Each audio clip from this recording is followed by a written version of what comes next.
Il y a de nombreuses années, dans un village niché appelé Ophia, vivait une fille nommée Amaka.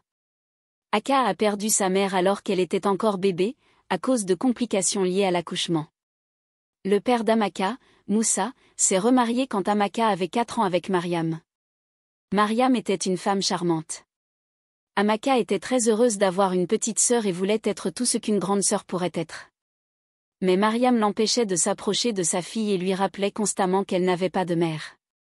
Amaka pleurait et le rapportait à son père, Moussa, qui ne pouvait pas faire grand-chose parce que Mariam avait pris le dessus sur lui. Les années passèrent, les filles grandirent pour devenir de belles jeunes femmes et leur tête aussi. Même en double mesure, Mariam veillait à ce qu'Amaka fasse toutes les corvées, y compris aller à la ferme pour chercher du bois de chauffage et au ruisseau pour chercher de l'eau, avec peu de nourriture, tandis qu'Awa restait à la maison à ne rien faire, profitant de toutes les friandises disponibles. Moussa regrettait de s'être remarié et a rapidement développé une hypertension artérielle qui a finalement causé sa mort en raison des soucis constants. Aka était laissée seule dans le monde froid en tant qu'orpheline et était traitée très mal par Mariam et Awa. Le prince d'Ophia était parti du village depuis l'âge de 6 ans pour ses études primaires, secondaires et tertiaires à l'étranger. C'était le moment pour lui de rentrer chez lui, car la coutume d'Ophia est de choisir une épouse. Le secrétaire de confiance du roi, Issa, fut chargé de choisir 6 belles jeunes filles qui seraient au palais lors du retour du roi. Après une période de 2 mois, Issa choisit Awa, Amaka et 4 autres belles jeunes filles du village. Elles commencèrent toutes à se préparer pour être belles, qui sait, le prince pourrait décider de se marier avec l'une d'elles et en faire la future reine d'Ophia. Mariam décida de soigner la peau d'Awa pour qu'elle devienne aussi éclatante qu'un miroir. Elle acheta différents produits de soins de la peau et veilla à ne pas manquer aucune de ses routines. La peau d'Awa devint aussi fraîche que du lait, une peau que l'on pourrait facilement décrire comme éclatante. Amaka reçut plus de travail à faire et on lui ordonna de prendre un bain une fois tous les 2 jours pour qu'elle paraisse malade, desséchée et non présentable devant le prince, pour une exclusion immédiate. L'une des villageoises, nommée Salima, remarqua ce que faisaient Mariam et Awa à Amaka. Elle leur dit, « Mère et fille, ce que vous faites à Amaka est totalement incorrect et inacceptable. Le monde est un cercle vicieux et totalement imprévisible. L'avenir de cette fille vous est inconnu et il pourrait être plus brillant que celui de votre fille. S'il vous plaît, faites demi-tour de ce mauvais traitement avant qu'il ne soit trop tard. » « Dieu m'en garde, » répondit Mariam. « L'avenir de ma fille est assuré et Amaka ne sera jamais à sa hauteur. » Awa dit à Salima, « Il est évident que tu ne me veux pas du bien, alors s'il te plaît, pars maintenant. » « Oh, » répondit Salima, « que la terre, les arbres et tout ce qui nous entoure soient témoins que je vous ai averti. » Il restait un jour avant que les filles sélectionnées ne se rendent au palais. Amaka était totalement heureuse, parce qu'enfin elle serait libérée du travail pendant 2 bons mois, aurait accès à de la bonne nourriture et à des bains quotidiens. Confinée dans les murs de sa chambre, elle fit une petite prière et dit, avec des larmes coulant sur ses joues, « Seigneur, je confie ceux qui sont enceintes entre tes mains qu'elles ne meurent pas en laissant leurs enfants dans ce monde froid. Garde-les en vie pour élever leurs enfants et que leurs enfants ne finissent pas comme moi, Amaka, qui travaille du matin au soir, sans nourriture et ne prend un bain qu'une fois tous les 2 jours. Pas de bons vêtements, pas de bonnes chaussures, pas d'amis, pas de père, pas de mère, juste moi. » Elle s'arrêta et pleura longtemps, puis elle conclut sa prière par « Que ta volonté pour ma vie soit faite alors que je déménage au palais demain. » Le jour arriva. Awa avait rangé tous ses beaux vêtements, bijoux et produits de soins dans sa boîte, tandis qu'Amaka n'avait ni boîte ni bons vêtements à emporter. Elle décida donc d'y aller avec ce qu'elle portait, car la seule chose importante pour elle était de quitter la maison. Dès qu'elle sortit pour rejoindre Awa, Mariam lui ordonna de rentrer à l'intérieur. Pour la première fois, Amaka questionna ses ordres et demanda pourquoi. Mariam lui répondit par une gifle très violente. « Alors, tu veux aller au palais pour leur dire que tu travailles du matin au soir sans être nourrie et que tu portes une seule robe pour leur faire croire que je ne m'occupe pas de toi, hein, sorcière ?» Amaka dit, « Mère, s'il te plaît. » Mariam l'interrompit, « Je ne suis pas ta mère paresseuse et faible est dans la tombe. Si tu as quelque chose à dire à ta mère, alors trouve sa tombe. » Elle se tourna ensuite vers sa fille Awa et dit, « Quand ils te demanderont où est Amaka au palais, dis-leur simplement qu'elle a dit que le roi, le prince, les anciens et les habitants d'Ophia peuvent tous aller en enfer et qu'elle n'est pas intéressée. » Hawa dit à Amaka, « Ô pauvre fille, essaie d'avoir une mère dans ta prochaine vie. » Elle prit ensuite sa boîte et partit pour le palais. L'espoir d'Amaka de quitter la maison fut annihilé, et pour la première fois, elle eut envie d'en finir sur le champ. Mais elle ne trouva rien pour exécuter ses pensées. À ce moment-là, Salima apparut sur les lieux et demanda ce qui s'était passé. Mariam dit, « Rien ne s'est passé, madame, rentrez chez vous. » Salima se tourna ensuite vers Amaka et lui demanda ce qu'elle faisait encore à la maison sans être habillée, alors que ses camarades étaient déjà arrivés au palais. Amaka trouva le courage de raconter à Salima comment sa belle-mère l'avait obligée à s'asseoir et comment elle travaillait du matin au soir avec peu ou pas de nourriture à manger, et comment elle l'avait aussi forcée à se baigner une fois tous les 2 jours et que ce qu'elle portait était le meilleur de tous ses vêtements. Salima se tourna vers Mariam et dit, « Femme, où est ta conscience ? Tu étais censée être un pilier de soutien, un guide et une mère pour cette jeune fille à qui la vie n'a pas été favorable, mais tu as décidé d'être son cauchemar. Comment dors-tu la nuit en sachant que tu vis sous le même toit avec quelqu'un qui n'a pas mangé ni pris un bain ? Comment, Mariam, l'enfant de ta semblable ?» À ce moment-là, Amaka était tellement brisée qu'elle dit à Salima, « S'il vous plaît, madame, comment puis-je mourir maintenant, parce que je ne peux pas continuer à vivre dans ce monde misérable. » « Ne dis plus jamais cela, » dit Salima. « Tu es un enfant du destin et peu importe ce que Mariam et Hawa ont pensé faire, tu dois accomplir ton destin. » Elle se tourna ensuite vers Mariam et dit, « Si tu ne la laisses pas partir immédiatement, j'irai personnellement te dénoncer au roi et Hawa, ta fille, sera expulsée et vous serez toutes 2 sévèrement punies. » Mariam n'avait plus d'autre option que de laisser Amaka rejoindre les autres jeunes filles au palais. Elle s'assura qu'Amaka prenait un bain complet et lui donna quelques vêtements de sa fille. Amaka était très reconnaissante et se rendit au palais. À son arrivée au palais, la porte était fermée et Amaka frappa doucement à la porte. Le gardien ouvrit la porte et la questionna. « S'il vous plaît, ne me renvoyez pas, dit-elle. Ma belle-mère a essayé de m'empêcher, mais d'une manière ou d'une autre, Dieu est intervenu pour moi. » Le gardien dit, « Attendez un instant, parce que le roi a déjà rencontré les autres invités et s'il vous voit plus tard parmi eux, je serai sévèrement puni. Donnez-moi juste quelques secondes pour en discuter avec lui. » Le gardien alla voir le roi et dit, « Votre Majesté, il y a une jeune fille à la porte. » Elle dit que sa belle-mère l'a retardée. Le roi dit, « On m'a dit que les filles ne sont pas complètes, vous pouvez donc la laisser entrer. » Le gardien revint voir Amaka dehors et dit, « Tu as beaucoup de chance, le roi a ordonné que tu rejoignes les autres invités. » Amaka était reconnaissante à Dieu, au moins d'être sauvée des problèmes avec sa belle-mère. Le roi avait ordonné que les filles soient 2 par chambre. Amaka fut donc placée avec Zara. Elle était si heureuse de trouver enfin un foyer en dehors de l'antre du lion où elle était née. Une réunion fut organisée pour que les filles se présentent aux servantes du palais, et Hawa commença, suivie de Zara, Ogeshi, Fatou, Joma et enfin Amaka. Le roi n'a pas divulgué la raison pour laquelle il voulait qu'elles soient 2 par chambre, alors il installa secrètement des caméras dans leurs chambres et à des endroits stratégiques du palais. Une semaine passa et les filles se comportèrent bien, cependant leur vrai caractère se révéla dès la 2e semaine lors de leur routine matinale. Aka réussit brillamment, car elle était habituée à travailler seule. Hawa était tellement jalouse qu'elle décida de faire quelque chose pour qu'Amaka soit expulsée du palais. De son côté, Aka évitait Hawa et obéissait à toutes les instructions car elle ne voulait pas avoir de problème.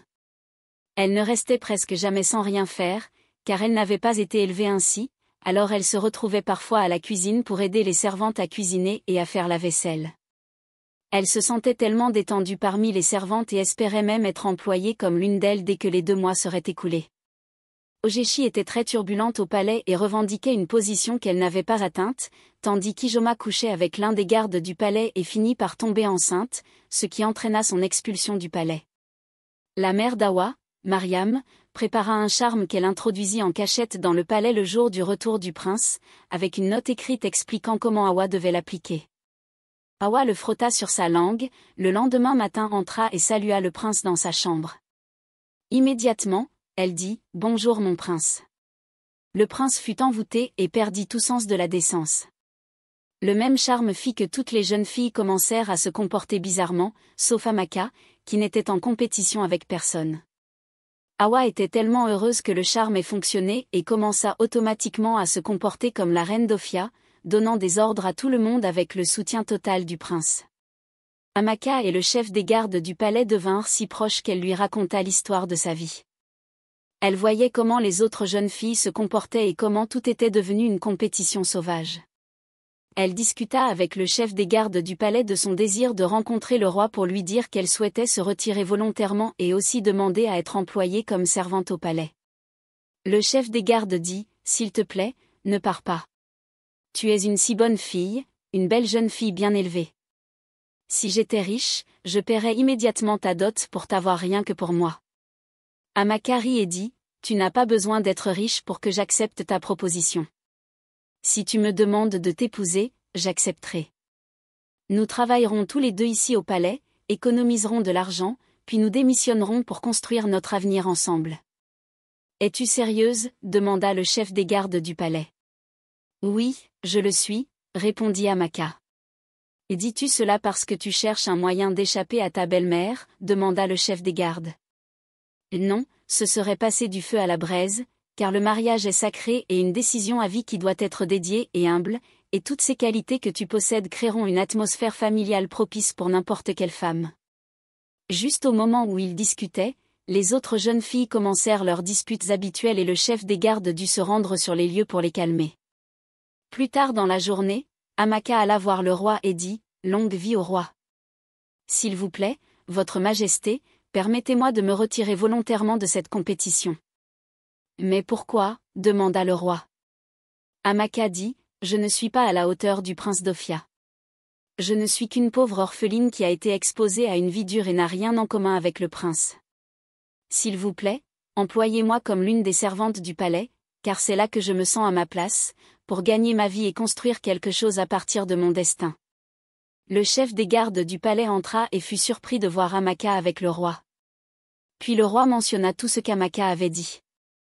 Le chef des gardes se tourna vers Amaka, surpris, et dit, « Je pensais que nous avions discuté de cela et j'avais dit que tu ne devais pas abandonner. » Amaka répondit, avec la tournure des événements, « Quelqu'un pourrait mourir ici parce que cela s'est transformé en guerre. » Le roi dit alors, « Retourne immédiatement dans ta chambre, je te donnerai une réponse plus tard. » Le chef des gardes plaida auprès du roi pour qu'il n'approuve jamais la demande d'Amaka, car elle était la meilleure parmi les autres jeunes filles. Le roi sourit et hocha la tête en signe d'approbation, car il était pleinement conscient de ce qui se passait dans le palais grâce aux caméras secrètes. Le roi ordonna aux gardes de rassembler toutes les invitées pour une réunion à huis clos. Sa Majesté remercia toutes les filles d'avoir accepté de rester au palais jusqu'à présent et expulsa Joma et Ogechi pour leurs actes immoraux dans le palais. Elles nièrent, mais le roi leur donna les dates et les heures où cela s'était passé et dit, « Vous ne pouvez pas devenir la future reine avec une telle attitude, car vous apporteriez la honte à la maison royale. » Elles furent accompagnées hors du palais par les gardes. Ainsi, Awa, Amaka, Zara et Fatou furent invités à retourner dans leur chambre. Amaka était déçue que le roi n'ait pas pris en compte sa demande. Elle était fatiguée de tout cela et voulait juste rester avec les servantes pour commencer une nouvelle vie. Mariam se faufila dans le palais et trouva sa fille dans un coin, ignorant qu'elles étaient surveillées par une caméra. Elle demanda, « Awa, ma fille, l'envoûtement que tu as fait au prince fonctionne-t-il » Awa s'exclama, « Ça marche. » Elle raconta à sa mère comment elle s'était comportée comme la reine d'Ophia, avec le soutien total du prince, et comment elle avait servi le prince presque toutes les nuits. Mariam, sa mère, dit alors, « Tu veux dire que je devrais rentrer chez moi et commencer à m'entraîner à devenir la future mère du prince ?» « Oui, ô maman, » répondit Awa. Elle rit et Awa dit, « Cette fille, Amaka, vivra un enfer sur terre, car elle sera ma servante personnelle quand je deviendrai enfin la reine. » Mariam dit, « Un piège tendu est un piège tendu, et quand je deviendrai belle-mère royale, cette Salima recevra une leçon que dans sa prochaine vie elle apprendra à se mêler de ses affaires. » Awa dit à sa mère de quitter immédiatement le palais avant que quelqu'un n'écoute leur conversation. Le prince, qui avait été envoûté, annonça qu'il avait fait son choix et qu'Awa était celle que son cœur désirait et la seule qui le faisait vibrer. Amaka ne pouvait plus attendre le dernier jour. Elle eut l'idée de demander au chef des gardes de lui permettre de cuisiner pour les jours restants qu'elle passerait là-bas. Elle espérait que le roi considérerait automatiquement sa demande quand il mangerait son repas. Le chef des gardes, qui ne connaissait pas les intentions d'Amaka, n'hésita pas à exaucer son souhait. Le roi et le prince ne purent nier que les repas servis au palais avaient un goût différent, tout en modération. Le roi demanda si un nouveau cuisinier avait été embauché sans son approbation. Le chef des gardes répondit, « Non, votre majesté, Amaka a été celle qui a cuisiné et aussi l'esprit derrière certaines des petites décorations du palais. » Le roi était impressionné et était assuré à 100% qu'Amaka était la reine idéale pour le prince. Il demanda au prince ce qu'il pensait d'Amaka. Le prince répondit, « Amaka n'est pas mon genre de femme, j'ai déjà fait mon choix et c'est final. » Hawa n'était pas à l'aise avec les 3 jeunes filles restantes, Zara, Amaka et Fatou. Elle décida donc de faire quelque chose de radical pour les faire expulser avant la fin de la compétition afin d'être déclarée automatiquement gagnante. Elle chercha à se battre, mais Zara et Fatou étaient assez rusées qu'elles l'évitèrent complètement. Mais Fatou tomba dans le piège et le prince devint si furieux qu'il dit, « Tu as osé te battre avec ma femme ? Qui t'a donné cette audace ?» Et il ordonna aux gardes de la jeter hors du palais. Hawa était tellement heureuse de mener la compétition et il restait quelques jours avant la fin du séjour au palais. Amaka retourna voir le chef des gardes et dit, « Je tiens sincèrement à te remercier d'être un ami. » Le chef des gardes apprécia aussi qu'elle soit une bonne fille. Amaka demanda ensuite, « Peux-tu me rendre un service ? » « Pourquoi pas ? » « À quoi servent les amis ?» répondit le chef des gardes. Amaka continua, « S'il te plaît, aide-moi encore à relater au roi mon souhait d'être employée comme l'une des servantes du palais. Il nous reste quelques jours, et sincèrement, je ne veux pas retourner chez moi, car ma belle-mère me tuera.